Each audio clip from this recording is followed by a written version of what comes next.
بسم اللہ والسلام علی رسول اللہ۔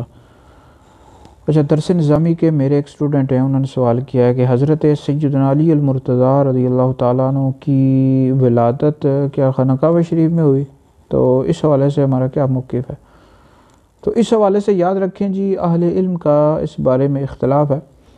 بہرحال ہمارا موقف یہ ہے کہ حضرت سیدنا مولا علی پاک رضی اللہ تعالیٰ عنہ کی ولادت خانہ کعبہ شریف میں نہیں ہوئی، اس پر بے شمار دلائل موجود ہیں۔ حضرت سیدہ ام المؤمنین خدیجہ الکبریٰ رضی اللہ تعالیٰ عنہ فرماتی ہیں کہ حضرت سیدنا حکیم بن حزام رضی اللہ تعالیٰ عنہ، یہ نبی کریم علیہ السلام کے صحابی ہیں، ان کی ولادت خانہ کعبہ شریف میں، اور تمام محدثین کا اس بات پر اتفاق ہے کہ حضرت سیدنا حکیم بن حزام رضی اللہ تعالیٰ عنہ کی ولادت خانہ کعبہ شریف میں ہوئی۔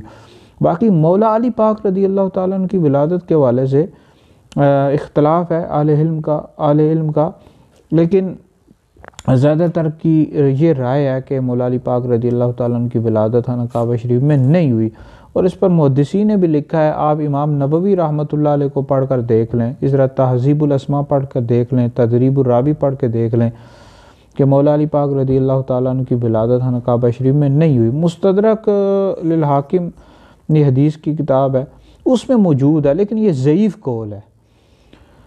مستدرک حاکم میں موجود ہے، ضعیف قول ہے۔ تو صحیح موقف یہی ہے کہ حضرت سیدنا مولا علی پاک رضی اللہ تعالیٰ عنہ کی ولادت خانہ کعبہ شریف میں نہیں ہوئی، حضرت سیدنا حکیم بن حزام رضی اللہ تعالیٰ عنہ صحابی رسول ہیں، ان کی ولادت خانہ کعبہ شریف میں ہوئی۔